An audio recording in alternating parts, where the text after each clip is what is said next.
13. O que o éter refletor reflete. Frequentemente é dito que cada observador colore, por meio da sua própria tendência mental, suas observações do mundo, tal como estas existem, tanto fora como dentro de si mesmo. Não há argumentos quanto a isto. Naturalmente, nós vemos o mundo e recebemos dele experiências através daquilo que somos. Não pode ser de outra maneira. Porém, o filósofo da ciência moderna vai além disso quando diz que não são somente aquelas impressões do mundo exterior que dependem de sua atitude mental ou a sensibilidade individual situado no cérebro, mas que o mundo exterior, o objetivo, é real e literalmente alterado pelo ato da observação e da experimentação, através da interação de forças físicas e da pressão de forças geradas mentalmente, como na telecinésia. Como isso pode ocorrer? A resposta para o ocultista encontra-se no éter refletor, com as suas estranhas qualidades parecidas com as do espelho. É a força arquetípica do ego refletindo ou projetando-se na grande raiz substância da natureza, a mente subconsciente do cosmos, que assim afeta seu mundo. O éter refletor, como Max Randall demonstrou, estende-se através do primeiro céu e mesmo através do segundo céu, pois ele contém o princípio da memória e tem uma conexão especial com a região das forças arquetípicas. Podemos designá-lo como o assoalho dos dois céus inferiores. Quando o filósofo da ciência observa que não é mais necessário separar o sujeito do objeto, o observador do observado, ele está expressando a realidade espiritual das forças arquétipas como são conhecidas pela ciência oculta. O espaço e o tempo entram em colapso no reino do éter refletor, porém o espírito virginal, como ego, consciência, permanece. Para o cientista material, as características exteriores do éter refletor são de fundamental interesse. Ele pensa em mundos e universos de matéria que são explicados pelas leis inerentes ou refletidas neste plano sutil. Porém, para o ocultista, o mais importante é o universo interno que se reflete no éter refletor. O que entra em colapso aqui é a sensação de barreira, a sensação de separação entre a humanidade e o universo vivente, com suas inumeráveis hierarquias que vão desde as forças elementais até ao Ser Supremo Uno, em quem toda a criação vive, move-se e tem sua perene existência. Assim, a afirmação de Max Randall de que esse hiperéter é um espelho que reflete um duplo reflexo, o universo superior ou interno e também o universo descendente ou externo, recebe uma nova aplicação na ciência moderna. Lembramos que Max Randall designou ambos os éteres, o de luz e o refletor, como sendo migratórios e voláteis. O éter refletor, como o éter de luz, é luminoso e flui, condição que, em certo ponto, dificulta o vidente quando pretende dizer onde um cessa e outro começa. Mostrou-se que, uma vez que o estudante aprendeu a ver as ondas do éter de luz e pratica sua visão observando essas ondas na meia obscuridade, quando o ar parece repleto de correntes pulsantes de luz ou de neblina azulada, sua visão fixa-se sobre formas que parecem folhas que flutuam e circulam neste éter aguoso como plantas subaquáticas. Aqui ele poderá ver no inverno os desenhos familiares das geadas nas vidraças, com suas ramificações ondulando no constante fluir. E depois de algum tempo, ele poderá ficar consciente da presença da cor e da vida movendo-se entre aquelas formas. Pode ainda ocorrer que ele veja uma pequena árvore com aparência de cristal movendo-se suavemente em ondas de luz e um pequeno exame de formas aladas como se fossem borboletas de cristal pousadas em seus galhos. Verificará que quando ele fixa sua atenção nessas formas, elas repentinamente parecem mover-se em sua direção como se aumentasse de tamanho e suas cores e detalhes de estruturas podem ser estudadas como se estivessem ampliadas. Porém, se a atenção se desvia, tudo desaparece. Embora designado como migratório e volátil, o éter refletor apresenta quadros tão vivos e nítidos como aqueles vistos no espelho, dando ao estudante a impressão de estar andando através do espelho quando tem sua primeira experiência com esse éter. Olhando para as ondas a espaço, movendo-se na quase obscuridade, o estudante tem a impressão de estar no fundo de um oceano com uma luz azulada opaca e as grandes vagas pulsando ao seu redor revelam-lhe incessantemente formas novas, todas elas movendo-se lentamente como objetos levados pelas marés.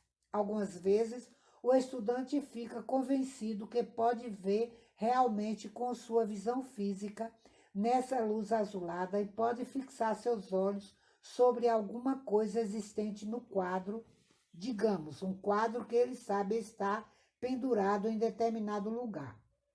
Por um momento, parece que ele está realmente vendo o quadro. Depois, percebe que, ao invés disto, está vendo as mesmas onipresentes formas vegetais brilhando, translúcidas e cristalinas no éter. O espaço está pleno de padrões.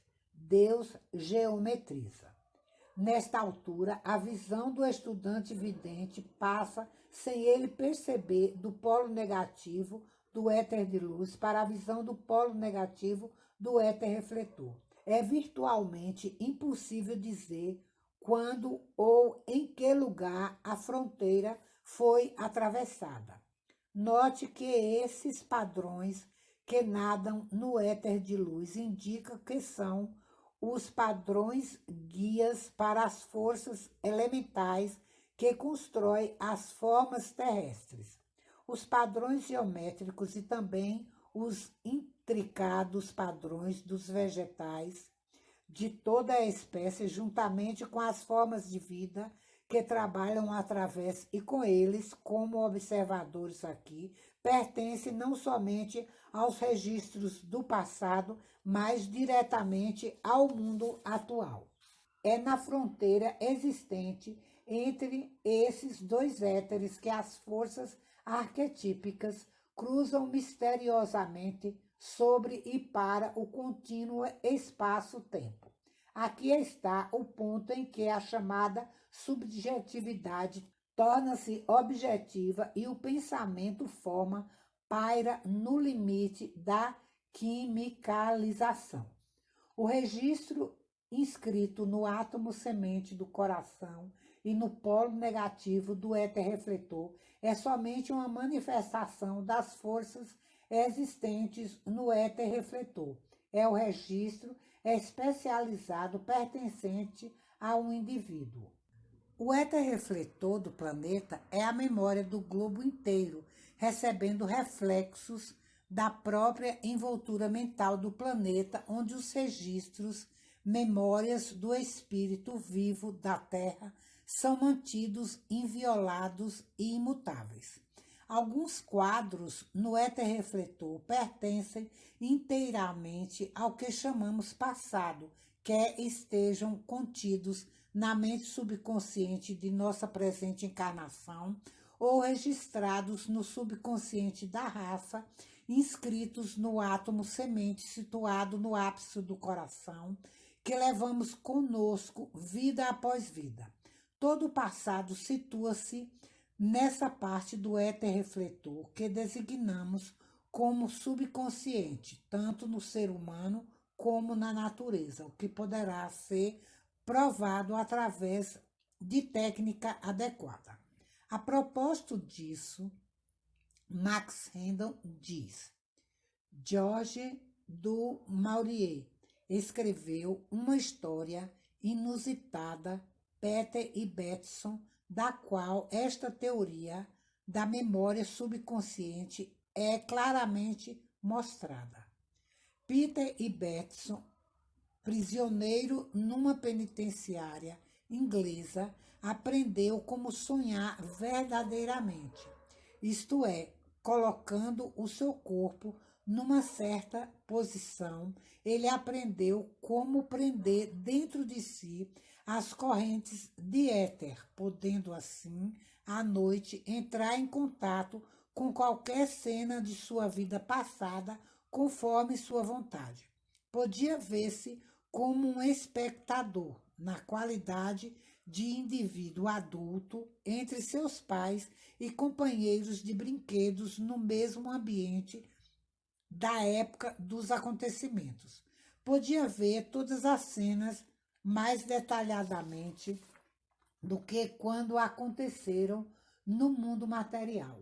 Quanto ao futuro, era-lhe absolutamente impossível obter qualquer informação, ao passo que o passado estava inscrito na placa de seu coração e era, portanto, acessível sob condições adequadas. Do livro Filosofia Rosa Cruz, em Perguntas e Respostas, volume 1, pergunta número 54. Note que o vidente não precisava ir à região etérica para ler os registros contidos no éter refletor. Não tem que deixar o seu corpo ou ir a algum lugar. Simplesmente lê no éter refletor que permeia o ar que respira, o qual tem uma conexão especial com a corrente sanguínea e com o átomo semente no coração. No entanto, Max Hendon diz que, em sua opinião, é necessário ser capaz de deixar o corpo conscientemente para poder ler na memória da natureza, situado na quarta região do mundo do pensamento, porque esse registro existe elevado na atmosfera mental do planeta. Embora o éter refletor esteja largamente confinado ao passado e ao presente imediato, também é uma realidade que os eventos vindouros projetam suas sombras antecipadamente, mas quando estas sombras estão sendo projetadas no éter refletor, estão no limiar da materialização. Clarividentes, muitas vezes, veem essas sombras do futuro refletidas em seu próprio éter refletor e também no de outras pessoas, mas eles não veem as forças arquetípicas que pertencem ao nível superior do mundo do pensamento e que podem mudar essas sombras quase no mesmo instante em que são percebidas. O estudante vidente deveria notar que ele mesmo, o ego, sendo ativo como um ser pensante, o laborioso ser no mundo mental, pode alterar ou cancelar qualquer quadro visto no éter refletor. Porém, fará isto não atacando o ambiente material, mas ajustando-o por meio da força espiritual e da compreensão da ideia criadora atrás do quadro, a qual pertence ao mundo do pensamento abstrato, o mundo lá do espírito humano. Há muitas histórias interessantes de pessoas que tiveram sonhos, lampejos de quadros de eventos futuros, geralmente aqueles que estão prestes a ocorrer. algumas vezes como um aviso de perigo e atuando para salvar a vida do vidente. Porém, na maioria das vezes, esses quadros não são bastante claros ou completos para que o vidente seja capaz de planejar o rumo a ser tomado.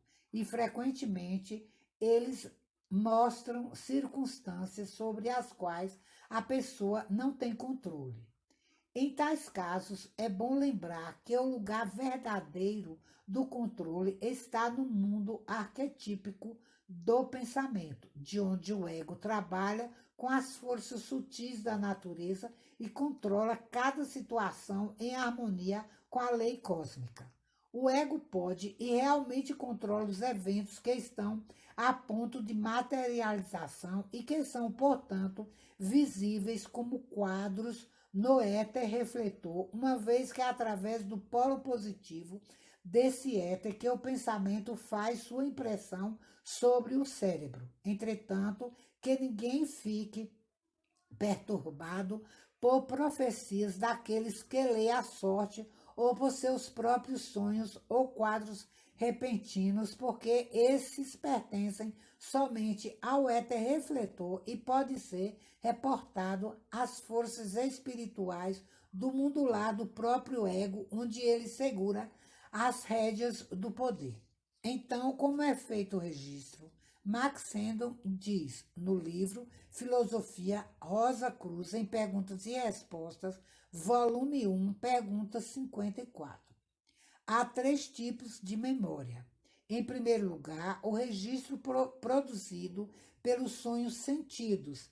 Essas impressões são gravadas sobre as células do cérebro e somos capazes de, conscientemente, trazê-las de volta, embora nem sempre, pois esta memória é extremamente falível e caprichosa, e se esse fosse o único método de obter um registro de nossas vidas, a lei de causa e efeito seria invalidada. Nossa vida futura não seria uma sequência daquilo que fizemos ou deixamos de fazer no passado.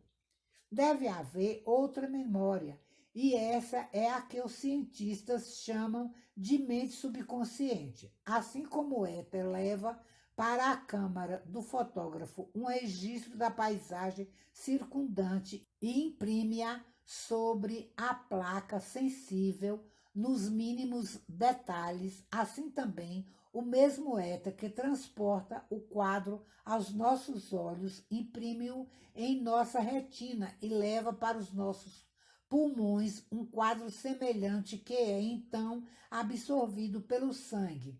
E à medida que o sangue passa através do coração, este registro fica indelevelmente inscrito sobre o sensitivo átomo semente que está localizado no ventrículo esquerdo do coração, próximo ao ápice. As forças, a alma, desse átomo semente são retiradas pelo espírito no momento da morte e contém o registro da vida toda nos mínimos detalhes, de modo que, independente de nós termos observados ou não os fatos de uma certa cena, eles estão registrados aí. Podemos acrescentar que a terceira espécie de memória é a memória supraconsciente, situado no mundo do espírito de vida, o qual é a consciência de Cristo, no livro Conceito Rosa Cruz do Cosmos, capítulo 3º. Max Hendon disse que cada átomo do corpo tem uma película dos éteres de luz e refletor, o que nos leva a admitir que isto deve formar coletivamente um envoltório ou aura. À medida que o ego desenvolve maior espiritualidade, ele projeta-se mais profundamente sobre os éteres cósmicos de luz e refletor, e a película que envolve os átomos cresce e expande-se até o ponto de envolver todo o corpo numa ampla aura munida de poderes e propriedades especiais, o dourado manto nupcial do iniciado. O registro permanente do átomo semente vai com o ego, vida após vida, mas a película do éter refletor leva em cada átomo um registro pertencente à presente vida, momento por momento. Até a morte, tudo fica gravado no registro permanente do átomo semente que é levado vida após vida. Há uma pequena quantidade dos dois éteres superiores no organismo humano comum que se encontram principalmente no sangue, no cérebro e no sistema nervoso. É precisamente o aumento da aura dos éteres de luz e refletor que proporcionam uma memória mais ampla, mais forte e uma focalização melhor dos quadros que vêm da memória da natureza planetária, bem como as que vêm do átomo semente do coração.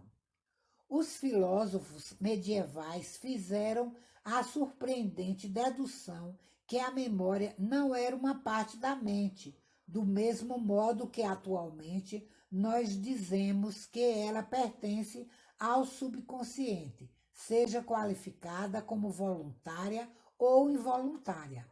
Ou ainda, como Max Randall afirmou em sua analogia com a máquina fotográfica, que os quadros do éter de luz são focalizados sobre a película, que é o éter refletor e o registro permanente do átomo semente. Uma vez que o éter de luz e o espaço são quase sinônimos, vemos que os quadros no espaço imprimem suas imagens sobre a película do éter refletor, fluindo em duas direções, uma em direção ao passado e outra em direção ao futuro.